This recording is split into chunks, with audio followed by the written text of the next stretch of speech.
This is how to add a shadow in Affinity. First, select the object you want to apply the shadow to in the Layers panel. Next, open the Layer Effects menu. Find Outer Shadow and check the box to enable it. You will now see several controls.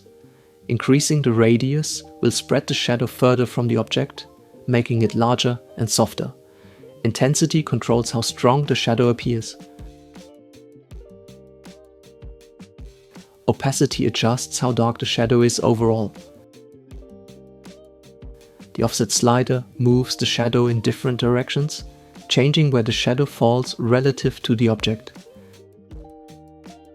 The angle slider rotates the direction of the shadow, giving you full control over where the light source appears. Once you're finished, click Close.